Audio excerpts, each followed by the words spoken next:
আপনারা ভিডিওতে দেখেন, আমি কিন্তু এখানে 300 প্যাচ দিয়ে আপনাদেরকে দেখাবো। এবং আপনারা দেখেন আমার একবারও তার কাটতেছে কিনা, কয়েল বাদাই হচ্ছে কিনা, কয়েল ঠিক মতো বাদাই করা যায় কিনা আপনারা দেখেন। আমি 300 প্যাচ দেওয়ার পরে আপনাদেরকে দেখাবো ইনশাল্লাহ। আর্মেচারের ডাইসটা বাদাই করার জন্য অবশ্যই আপনাদের প্রথমে কি করবেন, যে এই পাশে দুই পাশে 2 পিস আছে, এই পিস দিয়ে আর্মেচারটা আগে আপনি ডাইস এবং এই যে শেপ এর সোজা সোজা বাদাই করবেন, একদম সোজা সোজা, যেন আপনার কোনো সাইড ঘুরে না যায়। সোজা দেখবেন আপনি সেট আপ করবেন, আগে এখানে সেট আপ করবেন।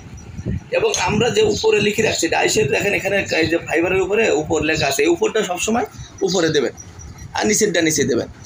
তারপরে আপনি কি করবেন, যে এই ডাইসটা আপনি সোজা সোজা সেট আপ করার পরে এরকম যে কোডটা আপনি বাদাই করবেন তার ভিতরে ফাইবার দেবেন। এই ফাইবারটা একটু উঁচা দেবেন, এর উপরে যেন একটু বেরিয়ে আসে, অল্প একটু বেরিয়ে আসে। এই বেরিয়ে আসার পরে দেখেন এই যে কোডটা বাদাই করবেন, আমি যে এই কোডটা বাদাই করেছি এই মাঝখানের অংশ যেন ঢেকে না যায়। দেখেন আমি কিন্তু ফাইবারটা লম্বা রাখছি এমনভাবে যে এই মাঝখানের অংশটা কিন্তু ফাঁকা আছে, যেখান থেকে আমার তার ঢুকবে, তার ঢুকবে না, যেখান দিয়ে আমার এই ডাইসটা কিন্তু ডাইসের একটা অংশ আছে, এর ভিতরে দিয়ে কিন্তু ওটা আটকে থাকবে। তা আপনি যদি এই ফাঁকাটাও বন্ধ করে দেন এই যে ফাইবার দিয়ে, তাহলে কিন্তু আপনার হবে না। দেখেন আমি কিন্তু এই ফাইবারটা বন্ধ, এই দেখেন এই ফাঁকাটা কিন্তু আমার ঠিকই আছে। তো তারপরে আপনি কি করবেন, আমি এখন ডাইসটা আপনার খুলে দেখাই, তাহলে আপনাদেরকে সুবিধা হবে।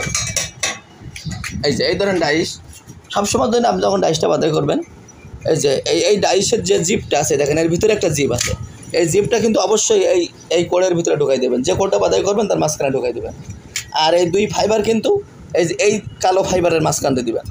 দেখেন আমি যদি আপনাদেরকে একটু দেখাই, এই কত সুন্দরভাবে দেখেন আমি কিন্তু ঢুকাই দিছি। এই যে দেখেন আমার কিন্তু 2টা ঢুকে গেছে। দেখেন আমার এই ডাইসটা কিন্তু এখন আটকে গেছে। এই দেখেন এখন খুব জোরে না নাড়ালে কিন্তু নরমাল আটকে গেছে ওর ভিতরে, তার কারণ জিপটা ওই ফাঁকায় ঢুকে গেছে। এই যে কালো ফাইবারের মাঝখান দিয়ে এই 2 ফাইবার ঢুকবে। এই দেখেন এইভাবে যদি আপনি ডাইসটা বাদাই করতে পারেন তাহলে কিন্তু আপনার খুব সহজে তার ওর ভিতর যাবে। তো এখন আসেন এই যে 2 এসএসটা আপনি কীভাবে বাদাই করবেন।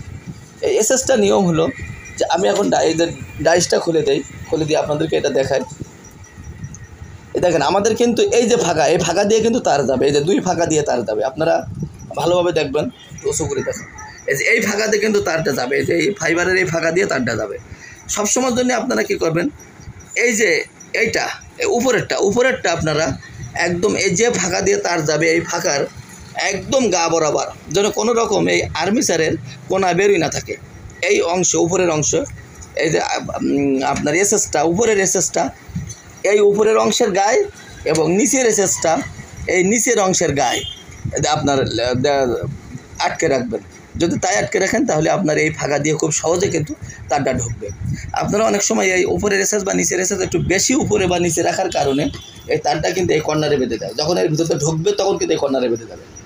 আর যদি আপনি একদম এই গায়ে বরাবর রাখেন তাহলে কিন্তু তারটা এই কর্নারে বাঁধার সুযোগ থাকবে না, কেননা এই যে এসএসের কারণে কিন্তু ওখানে বাঁধতে পারবে না, ওর ভিতরে সহজে ঢুকে যাবে। এসএসের গায়ে টাচ করবে তার ভিতরে ঢুকে যাবে, এসএসের গায়ে টাচ করবে তার ভিতরে ঢুকে যাবে। কিন্তু যদি আপনি এই এসএসটা একটু বেশি, এইটা নিচে বেশি আর এটা যদি উপরে বেশি রাখেন তাহলে তারটা কিন্তু এসএসের গায়ে টাচ করার পরে এই কর্নারে বেঁধে যাবে, এই যে আর্মেচারের এই কর্নারে বেঁধে যাবে, তখনই কিন্তু আপনার তার ভিতরে ঢুকবে না, তার কেটে যাবে। তা আপনার এই অংশগুলো সবসময় খেয়াল করবেন যে এইখানে যেন তার এই কর্নারে আর্মেচারের কর্নারে না বাঁধে, এসএসের গায়ে ঢুকবে, এসএসের গায়ে টাচ করবে এবং ভিতরে ঢুকে যাবে। এই সিস্টেমই কিন্তু এই এসএস দুটো আপনি সেট করবেন এবং আর্মেচার ডাইসটা সেট করবেন। আর এই পর্যন্ত, এখান থেকে এই পর্যন্ত সেট আপের ভিডিও আমাদের চ্যানেল অসংখ্য দেওয়া আছে, আপনারা দেখে নেবেন।